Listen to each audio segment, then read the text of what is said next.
Thank you for joining me for another episode of Forgotten Gear Restorations. I'm duking it out with this 1970 Ampeg B15N. This is the one with the blue line aesthetics, my favorite of all time. Sounds great with guitar, by the way. We're going to dive back in and we're going to uncover the root cause of some of that nasty 120 that's sitting on the output. Sometimes you could have all the tools in the world, but you just need to use the force. Bye. All right, guys. Happy, what is it, Tuesday? Happy Tuesday. And I'm going to see how much recording I could do before my phone runs out of space, despite the fact that I've deleted 1,200 videos. And I moved it onto an external hard drive, I should say. So this is obviously a customer's Blue Line Ampeg B15N. And this is my favorite iteration of the B15 lineup or family. This amp was in the custody of several techs across the last couple of years. One particular tech, it lived in his shop for about 6 or 7 months, and the issue was not able to be resolved. One of the issues was low frequency oscillation. After an output transformer was replaced, and I managed to possibly capture the repair during some routine maintenance. So there was no smoking gun there. But suffice it to say, the amp is no longer oscillating. It did have the external umbilical cord with the safety pin arrangement that would allow you to connect it to an external cabinet or the internal speaker. That's been defeated, and a proper switchcraft type shorting jack is now doing the duty of the output jack. So it's more standardized in that way. The issue that I'm tracking down now, and it's the last remaining issue, is this. There is some 120 that is persisting along both channels. Turning down the volumes of either channel will remove that particular frequency from that particular channel. Both channels share that issue, so we have to look at what's in common. So far, I can say that my suspicion might lie on the rail here, which is feeding. You see this long copper trace. That's this yellow wire here at the top of the frame. If you just follow this chopstick down, it will lead you to the plate supply of both channels, and each channel has its own dedicated 6SL7. And in this instance, both of those tubes were new and unused. They're both highly microphonic, mechanically noisy, I should say. Does that mean that there could be some like heater cathode stuff going on in there? Sure, it could. But the trouble is that this amp is based out of Chicago, and it's sitting on my bench over here in California. So I'm going to troubleshoot this thing as though it weren't the tubes. And then I will also make sure that I'm the one who places the replacement tubes in before shipping it back, so he doesn't have some kind of a nasty surprise waiting for him. So that's where we are right now. You can see that I recapped the bias supply over here.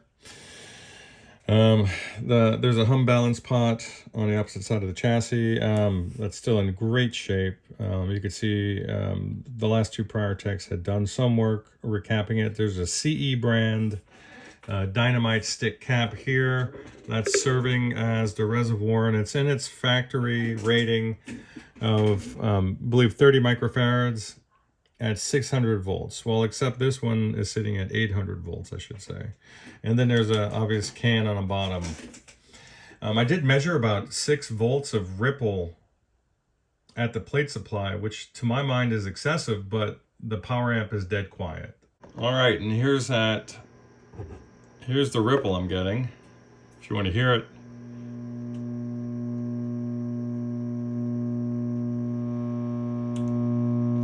That's it.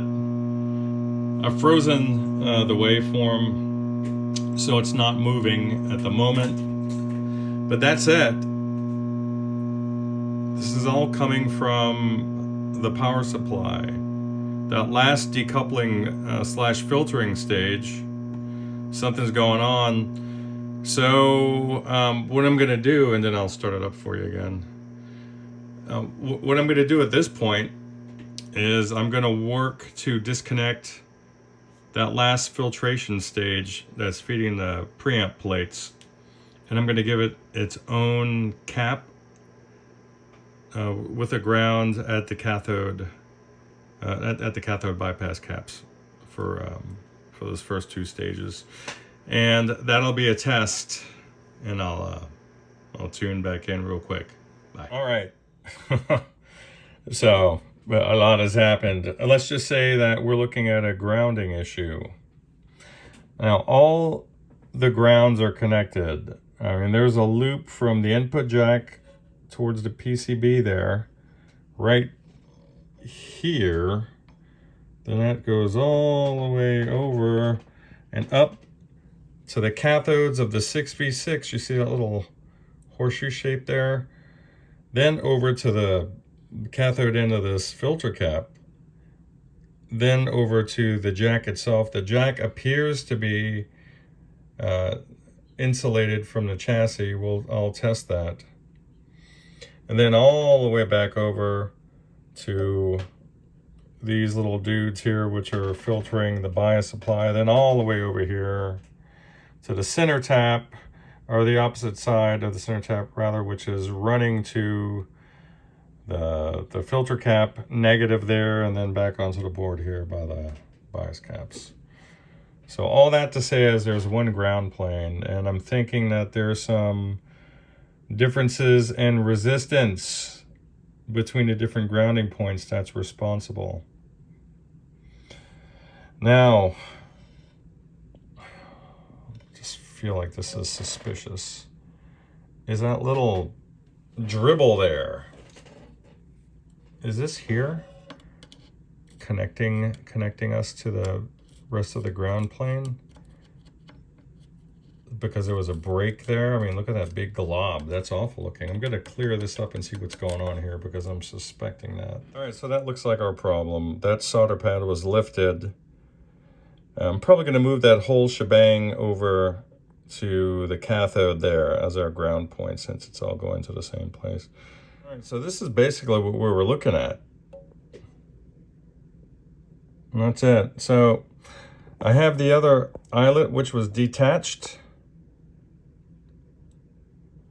So I'm going to neatly cut that little flying guy off, and we're going to use the pin number 8 there to create. I'm actually, you know what? Let me do something here. All right, I'm not saying it's the problem, but it's a problem. So the prior tech, when he converted it from the hardwired cable with the safety pin to the traditional switchcraft type output jack, failed to properly isolate this jack from the chassis. And he had tried. He had used a little bit of insulating washers and some other things, but it didn't quite do the job. I have some proper insulating washers that I used on either side. And you can see it there.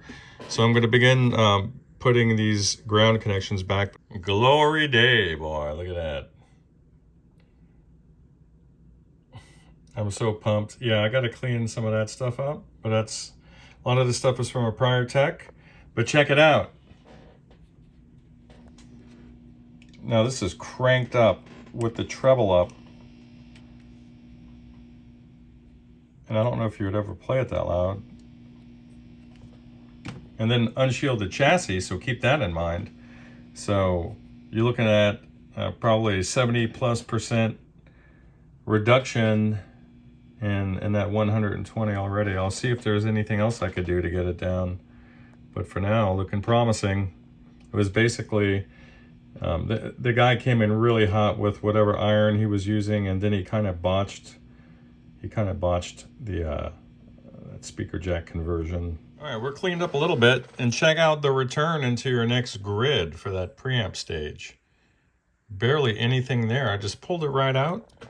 And this by the way, oh, what is that, you ask? Well, I'm glad you asked. That's actually super glue, and as soon as my soldering iron tip hit it, it vaporized and nearly blinded me. Man, I felt like I got hit with some pepper spray. That was crazy.